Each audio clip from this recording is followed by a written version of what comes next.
And good evening, ladies and gentlemen. Once again, Joe at Jonose Cigars, flanked again, finally, by the cigar gangster himself, Mr. Stevens. February is almost over. I know. It's just so cold, It's Joe. so cold, but I've got this lovely fire. I'm actually feeling pretty nice myself. I'm not, but I'll feel better in a minute. We got to get another Davidoff review in. Yeah, if it was any lesser cigar, I would not be It's here. the reason why I did Davidoff in February, knowing that we probably have to do one of these outdoors at my house. So it was the only way to bribe you to get over here. It worked. All right, so today we've got Davidoff's Winston Churchill in Churchill, funnily enough. It's very fitting. Yes. As you all know, Churchill was a obviously world-renowned Prime Minister of England, 2 different times actually. I did not know that. Yes. Grover Cleveland-esque then. Yeah, kind of. But he loved Cuban Churchill-sized cigars, and they eventually named that size after him. He coined, he got people to coin the size. Churchill. So this is a 6.9 by 47 ring gauge, the traditional Churchill size. Actually, the traditional Churchill is just the full 7 inches, but for all intents and purposes, this is 7 inches. Interesting cigar. It's got 5 different long filler leaves. Wow. So 3 from the Dominican Republic and 2 from Nicaragua. It's also got a Mexican San Andreas binder and a beautiful Ecuadorian Habano wrapper. Also known as sun-grown, also known as natural. So whenever you see those terms thrown around, that's basically what it means. It's not shade-grown, and it's not Maduro or Oscuro. It's going to be that one that's just kind of in the middle there, the Habano. So, pre-light aroma.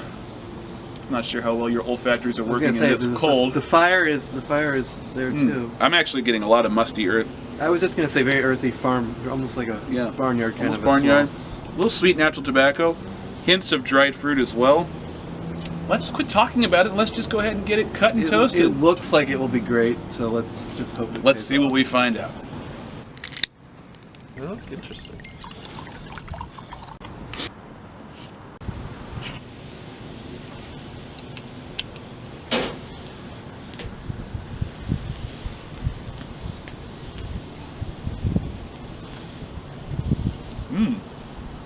That is a really smooth first couple of puffs. I was just gonna say, like, the thing that came to my mind was refined. Yeah, very delicately balanced palette of flavors at this point. It's a very beautiful wrap cigar, by the way. Absolutely very, very minimal veins. The seams are incredibly well hidden. Extremely pristine looking wrapper, and it feels incredibly smooth and delicate in your hand. Not particularly heavy. The amount of cigar leaves that are supposed to be, there's 5 filler leaves. Yeah. That's incredible. And I want to say, just commenting on the superficial stuff, I love a good cigar band. I really do. Like, I like keeping them, stuff like that. I love a pretty band, but it says something about they don't really need to wow you with a big cigar. It's just like, this is as simple as can be. You wouldn't, if you just were lining cigars up, you would never just pick this out of a lineup. It's like, unless, of course, you knew that Davidoff meant, big but I mean, it doesn't. It's a pretty. You look at it, it's pretty, but yeah, I mean, it just says we have the goods. We don't need to impress you with that. Really nice flavors of lightly toasted oak, little bits of earth, and some subtle sweet natural tobacco. And we got a little bit of spiciness in there too. Just a little bit, like a white pepper. Yeah, and the retrohale. Oh, that is a smooth retro. Yeah, that's a 1.5 maybe. That's all right. Pretty good start with this guy. Let it go until we get further into the first third. We'll catch up with you then.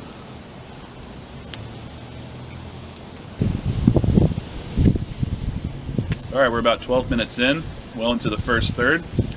Burning razor sharp with a really nice strong salad ash. The aroma is very pleasing and balanced. The spice isn't super powerful. It's still there, about the same where it was when we first started. And I'm noticing kind of almost a vanilla oak with a little bit of sweet nuttiness in it, but it's very, very subtly sweet. Yeah, I agree. The key word is subtlety. Yeah. There are interesting flavors going on, but they're not going to hit you over the head. I spoke to our cigar master off camera. I kind of liken it to like a bottle of good old type of bourbon, like Blanton's, which, it's like kind of passe to say that that's like the good bourbon. It's kind of like that with Davidoff. You hear all these things about it, and then It's not hipster cool It's to not say. hipster. It's not one of those. It's not like the craft beer of cigars. It's just quality old money. Yeah. And that's exactly what I'm getting here. It's subtle, but it's refined. It's very, very good. The subtlety and the balance in the flavors is very reminiscent of what the Millennium Blend had and offered when I smoked that earlier this month. So suffice to say, I'm enjoying this one a lot. The draw is, I wouldn't call it snug, but it's not super loose. It's pretty well balanced draw. Smoke output is very good. And retrohale now is still very smooth. It's even smoother than the first time for me. Really nice, warm, toasty sort of flavors coming off of the retrohale. Yeah. All right, nothing to complain about with this one so far. We'll catch up with you as we get into the midway point. See you then.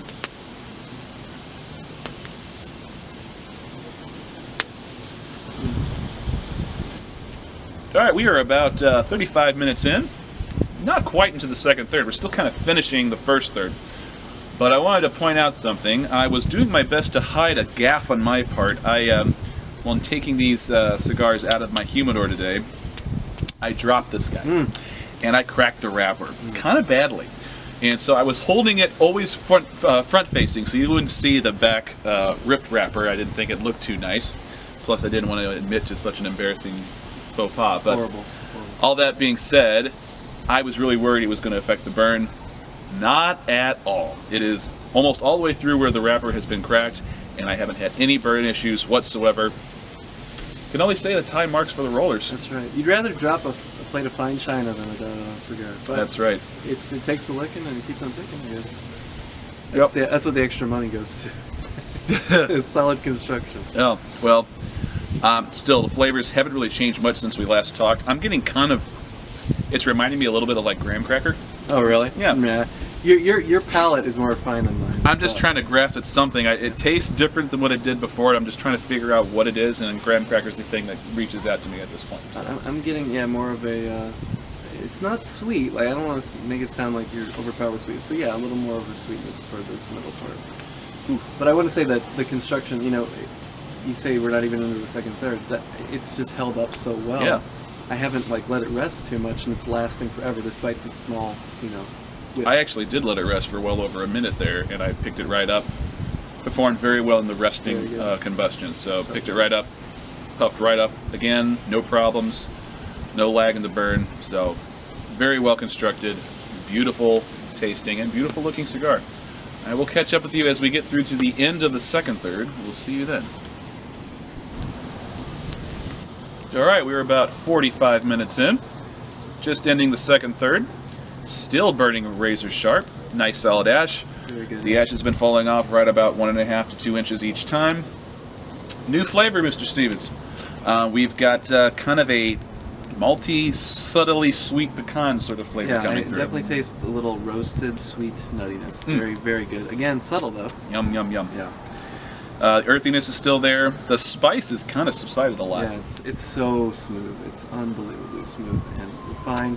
And I'm a big draw guy, as you know, and I don't like too big of a gauge or too small because I tend to not like the draw. This draw has been absolutely perfect. It's it's not just falling out, but you don't have to work for it. No nodding, no nothing like that. You're not going to run into that with Davidoff. So. One nice thing about the smaller ring gauge cigars is the wrapper and binder leaf play a bigger role, as opposed to those bigger ring gauge where the filler is kind of the star of the show. So the wrapper leaf, which is gorgeous, probably is importing some nice flavors, and even just having it on the tongue, it tastes kind of nice. Very good. It's got a nice earthy sweetness and all around lovely, smooth, subtly complex, beautiful cigar. All right, we'll give it one more go before we get to the final third, and we will give our final thoughts at that point. We will see you then.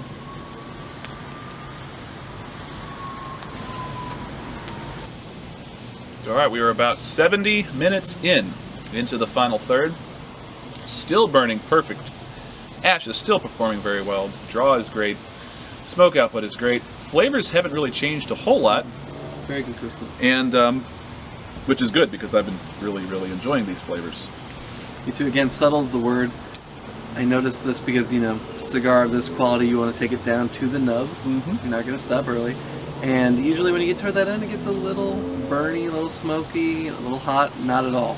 Kind of harsh tasting, acidic. Not that. It's just as smooth in the last half inch. It's great. Yeah, and the smoke temperature hasn't really increased much at all. No. I mean, it's marginally warmer, but it's a nice cool smoke. It's not hot, and yeah, I can't really find anything wrong with the cigar. No, it's all right. It's all right. Yeah, I can't criticize it. No. How could you? Okay, so moment of truth time, Mr. Stevens. As per usual, you get to have first jab at it. I'm very hesitant to go before our beloved leader, but if I must, I cannot give this a bad rating. I was kind of coming here tonight. I've only had one Davidoff in the past, and it was a very small size. So it was more like a cigarillo. So I was kind of ready to say, it's overrated. It's not overrated at all. Not this one anyway. It's subtle, but the flavors are interesting. They're complex. There's sweetness. It doesn't overpower you.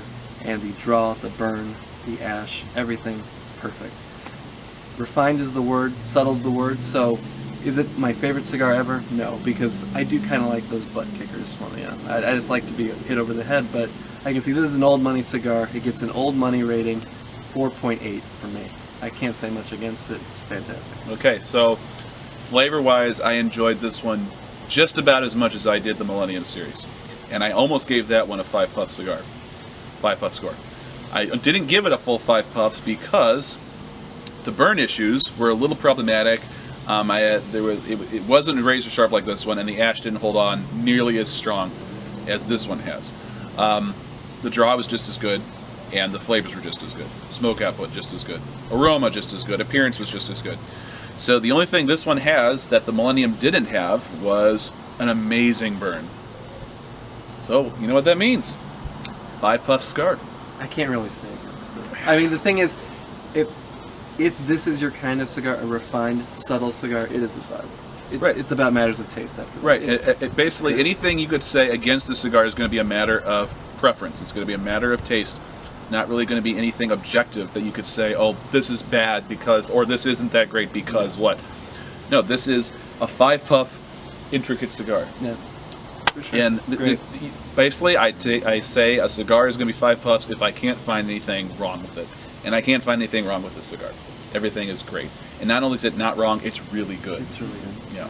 I'm regretting my rating. It's a 4.9. You know, and there's many times, I kind of handcuff myself when I do the 4.5, 4 3/4. I kind of limit myself as far as how well I can rate cigars. I'm happy giving this one a 5 puffs rating. As far as the cigars I've had on your Steam channel, this would be up there with the Liga Bravada #9 and the Millennium series. Yeah, and those are two very different cigars because those were much more powerful exactly. cigars. And so they're more to my taste. Right. But this is every bit they're equal as far as perfection for what it is. Yeah, very medium-bodied cigar from start to finish. It hasn't really changed. Very nice and true in that spectrum. So I think you really dig this. Of course, it's a Davidoff, which means it's going to be on the expensive side, almost about $20 a cigar. So treat yourself; it's worth it. But it is worth trying these out sometimes because you might find that these are just the most amazing smokes you've ever had in your life, and you never want to go back to anything else. I'm not one of those people, but I'm really glad I did a Davidoff month. Me too. Well, thanks so much, everybody, for joining me in the month of February. It's been cold, it's been windy, but it's been wonderful. Hopefully spring is just around the corner. Can't wait. Until next time, everybody, smoke a good one.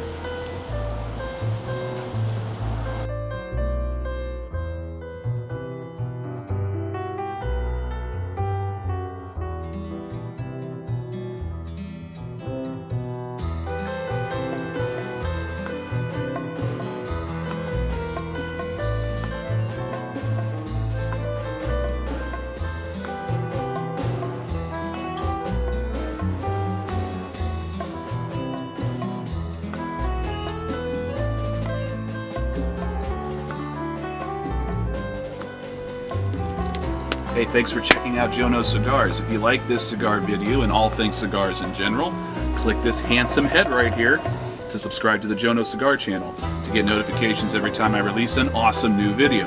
And if you like this video, I'm sure you'll like this randomly selected one that YouTube has for you. Check that one out.